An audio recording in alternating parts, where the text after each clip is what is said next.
తాకట్లో ఉన్న మీ బంగారాన్ని విడిపించి ఆ రోజు ఆన్లైన్ రేటుకి కొంటాం. Sharma gold company. నమస్కారం అండి ప్రేక్షకులందరికీ ఉగాది శుభాకాంక్షలు. ఈ పరాభవనామ సంవత్సరంలో ద్వాదశ రాశుల వారి జాతక ఫలితాలు ఏ విధంగా ఉంటాయో తెలుసుకుందాం. వివరించేందుకు ప్రస్తుతం మనతో పాటు ఉన్నారు భారతీయ శంకర పీఠం వ్యవస్థాపకులు, ప్రముఖ ఆధ్యాత్మికవేత్త, జ్యోతిష్యులు, బ్రహ్మశ్రీ అన్నవరపు తిరుపతి మూర్తి అవధాని గురువు గారు. వారితో మాట్లాడి రాశి ఫలాలు తెలుసుకుందాం. గురుగారు నమస్కారం అండి. ఓం శ్రీ మహాగణాధిపతయే నమః. మకర రాశి వారి జాతక ఫలితాలు ఈ పరాభవనామ సంవత్సరంలో ఏ విధంగా ఉన్నాయో తెలియజేస్తారా? కలౌ కలికృతాన్ దోషాన్ ద్రవ్య దేహ ఆత్మ సంభవః సర్వానుహరతి చిత్తస్థో భగవాన్ దేవకీ సుతః. భారతీయ శంకరపీఠం భక్తులకు, అశేష ప్రేక్షకులకు నూతన పరాభవనామ సంవత్సర యుగాది శుభాశీస్సులు, శుభాకాంక్షలు. ప్రధానంగా ఈ ఒక్క పరాభవనామ సంవత్సరంలో ఆ ఒక్క పేరులో ఉన్నటువంటి పరాభవం అనేటువంటిది ఏదైతే ఉందో అది ఏ మనిషి జీవితంలోనూ ఉండకుండా ప్రతి ఒక్కరికి కూడా ఆ భగవంతుడి యొక్క పరిపూర్ణ అనుగ్రహంతో ప్రతి కార్యమునందు కూడా విజయం చేకూర్చాలి అనే ఒక ఉద్దేశ్యంతో భగవంతుని ప్రార్థిస్తూ ఇప్పుడు ఈ పరాభవనామ సంవత్సరంలో ద్వాదశ రాశి వారి యొక్క ఫలితాంశములు ఏ విధంగా ఉండబోతున్నాయి అనేటువంటి విషయాన్ని మనం చెప్పుకోబోతున్నాము. ఉత్తరాషాఢ త్రయపాదం శ్రవణ ధనిష్టార్థం మకరం. మంచి జీవితం, చక్కటి యోగం, పట్టుకుందల్లా బంగారం, ఏది చెబితే అది కలిసి రావటం, చిన్న అనాలోచనతో ముట్టుకుందంతా మసి. మకర రాశి వారికి ఎట్నుంచి ఎటు చూసినా చక్కటి యోగకాలమైతే ఉన్నది. కానీ మకర రాశి వారు ఆవేశము, అహంకారము, అహంభావము ఇలా సంబంధం లేని వాటిల్లో వేలు పెట్టి ఉన్న జీవితం ఎంత అద్భుతంగా ఉందో దానంతనియును కూడా బుగ్గిబాలు చేసుకునేటువంటి ప్రమాదము కూడా ఎక్కువగా ఉన్నది. వీరు ఎంతవరకు కూడా ధర్మగమనం, ఏ సమస్య, ఏ అడ్డంకులు మనకు రాకుండా, ఏ పరిస్థితులు మనం డామినేట్ చేయకుండా ప్రశాంతంగా మనం నడవాలి అనేటువంటి స్థితి, ఆలోచన రావాలి వీళ్ళకి. అది వచ్చినప్పుడు ప్రతిరోజు హనుమాన్ చాలీసా పారాయణ వీళ్ళు మొదలు పెట్టగలుగుతారు. ఖచ్చితంగా మీరు మొదలు పెట్టండి అని చెప్పట్లా, ఈ ఆలోచనని మీరు తెచ్చుకొని వచ్చిన రోజు నాడు హనుమాన్ చాలీసా మొదలు పెడతారు అంటున్నా. ఆ మొదలు పెట్టినప్పుడు భూత ప్రేత పిశాచబద్ధ బ్రహ్మ రాక్షస యక్ష యమదూత శాకిని ఢాకిని హాకిని సర్పశు ఆపద అనేటువంటి ప్రతి ఒక్కటి కూడా మన నుంచి దూరం వెళ్తుంది. 10 మందికి కడుపు నిండా అన్నం పెట్టగలుగుతారు. 10 మంది జీవితాలకు దారిని కూడా ఇవ్వగలుగుతారు. మసకబారుతున్నటువంటి ఎన్నో జీవితాలని మీరు ఉద్ధరింపజేయగలుగుతారు. కేవలం ఎంతటి వాడైనా పక్కవాడి మాటలు విని నాశనం అయిపోతారంటారు చూసారా? ఆ రకంగా మనం ఏ స్థాయిలో ఉన్నప్పటికీ కూడా మనకన్నా కింద స్థాయి వాడి మాటలు మనం వినాల్సి వస్తుంది. వాడి మాటలు నమ్మి మనకన్నా ఉన్నతంగా జ్ఞానంలో కానీ దేంట్లో అయినా సరే ఉన్నతంగా ఉండేటువంటి వాళ్ళని మనం దూరం చేసుకోవాల్సిన కర్మ వస్తుంది. ఆ దూరం చేసుకున్న రోజు నాడు మనకి ఇన్ని యోగాలు పూర్తిగా కూడా నాశనం అయిపోయి ముట్టుకుంటే మసే, మాట్లాడితే ఇక మరణ భయం అనే స్థితికి కూడా రావచ్చు. ఇదంతయు కూడా ఏదైనా మంచైనా చెడైనా అది నాకే వర్తిస్తుంది, దానికి నేనే బాధ్యుణ్ణి, నిర్ణయం నేనే తీసుకుంటున్నాను అని తను ఉండే విధానానికి, తను తీసుకునేటువంటి నిర్ణయం మనతో పాటుగా ఎదుటి మనిషికి కనీసం 5% ఉపయోగపడుతుంది అనేటువంటి రీతిలో తీసుకోగలిగితే అది ధర్మయుక్తంగా ముందుకు తీసుకెళ్తుంది. లేదు మన కిందవాడు మన మెప్పు కోసం, సార్ ఇంత ఎందుకండి, ఇలా ఎందుకు చేయాలి, అలా ఎందుకు చేయాలి, వీళ్ళు దేనికోసం చేస్తున్నారంటే మీరు ఎందుకు తొందరపడాలని చెప్తాడు మన మెప్పు కోసం. ఆ సమయంలో అజ్ఞానం అనేటువంటిది మనల్ని కమ్మేస్తుంది, పూర్తిగా పరిపూర్ణంగా కమ్మేస్తుంది.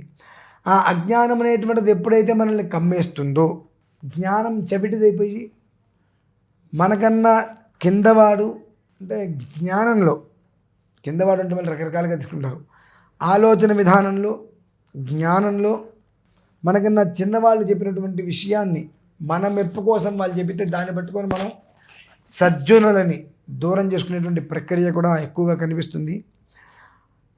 ఆ దుర్జనుల మాట విని సజ్జనులని దూరం చేసుకున్న క్షణం మొత్తం అంతయు కూడా ఇక ముట్టుకుంటే మసి. ఆ మసి ఏముంది, ఇక్కడ ముట్టుకుంది, ఇక్కడ ముట్టుకున్నా, ఇక్కడ ముట్టుకున్నా, ఇక్కడ వీళ్ళంతా మసి అంటేస్తుంది. ఇంక అది ఆ తత్వాలు ఎక్కువగా ఉన్నాయి. ఎంత అందంగా ఉందో జీవితం, ఎంత అందంగా మార్చుకోగలగడానికి యోగం ఉందో.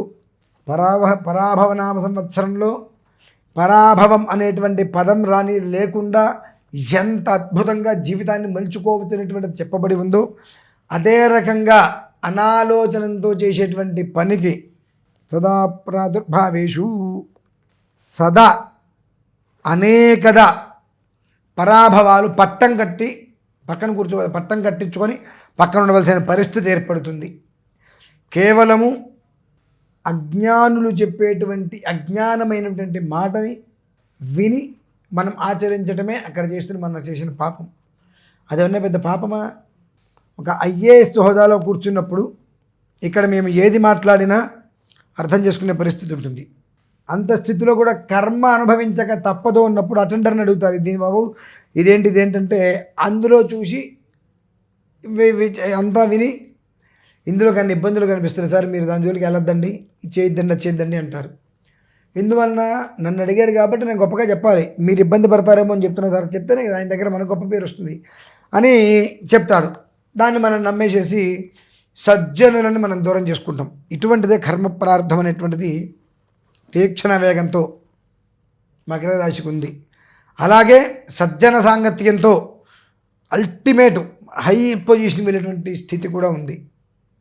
కాబట్టి దాన్ని బ్యాలెన్స్డ్గా చేసుకుంటూ ఏది మంచి ఏది చెడు, ఎవరిని వినాలి ఎవరిని వినకూడదు, ఎవరిని దగ్గర కూర్చోబెట్టాలి ఎవరి దగ్గర తీసుకురాకూడదు అనేటువంటి విషయాన్ని విచక్షణతో ఆలోచించి ఆచరించగలిగితే జీవితం చాలా బాగుంటుంది.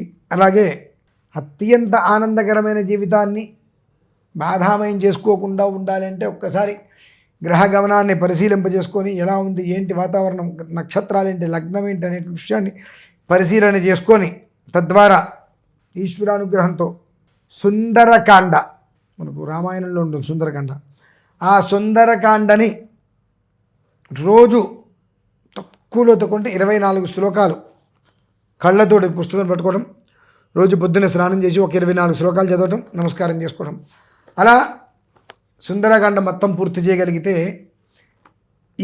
ఇటువంటివి ఆటంకాలు అనర్థాలు లేకుండా పట్టుకుంటే 10,000, పట్టితే బంగారం, పట్టిందల్లా బంగారం అనేటువంటి పదాలకి ఖచ్చితంగా నిదర్శనం మీరే అనేటువంటి స్థితికి మీరు వెళ్ళగలుగుతారు. ఈ రాశివారు ఏమాత్రం అవకాశం ఉన్నా పరాభవనామ సంవత్సరముచే పరాభవం లేకుండా ప్రశాంతంగా ఉండటానికి 8 రోజుల ముందే తిరుమల మహాక్షేత్రంలో అష్టలక్ష్మీ మహాయాగం అనేటువంటిది చేయ సంకల్పం జరిగినది. దేవేంద్రుడు స్వర్గానికి అధిపతి, ఆయనది జ్యేష్ఠ నక్షత్రం, ఆ రోజు ఆ నక్షత్రం ఉంది. అలాగే బుధవారం బుధ అనుగ్రహం, ఇటు నుంచి చూసుకుంటూ వస్తే బృహస్పతి ఆ సమయానికి రాజుగా వస్తున్నారు. అప్పుడు వీళ్ళందరికీ కూడా అధిష్టానం ఉపేంద్రుడు అనగా శ్రీ మహావిష్ణువు. ఆ శ్రీ మహావిష్ణువు ఎప్పుడు సంతోషపడతాడు అంటే అమ్మవారిని మనం ఆరాధిస్తే ఆయన బాగా సంతోషపడతాడు.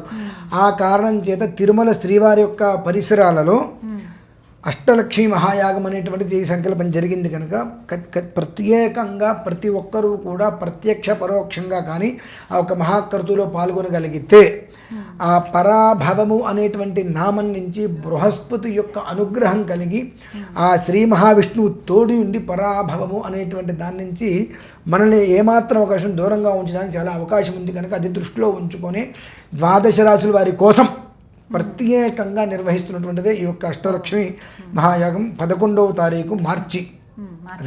అందరూ పాల్గొనొచ్చు కదండి, ప్రతి ఒక్కరూ పాల్గొనవలసిందే. 27 నక్షత్రాల వారు తప్పకుండా పాల్గొని తీరవలసిందే. దీనివలన వాళ్ళకి జరిగేటువంటిది ఆ రోజు నుంచే, ఎప్పుడో కాదండి, ఆ రోజు నుంచే యుగాదిలోపు రోజుకు ఒక రకమైనటువంటి ఆనందాన్ని వాళ్ళు చూడగలుగుతారు.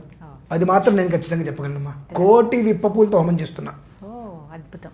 మామూలుగా ఏదో 10 కిలో 10 కిలోలు కదమ్మా, 1,000,000 విప్పపూలతో ఎందుకు హోమం చేస్తున్నానంటే ఆ పరాభవన సంవత్సరం ఏ స్థాయిలో ఉందో తెలుసు కాబట్టి. విప్పపు అంటే మధుపుష్పం అంటారు, అమ్మవారికి అత్యంత ప్రీతికరమైనటువంటిది.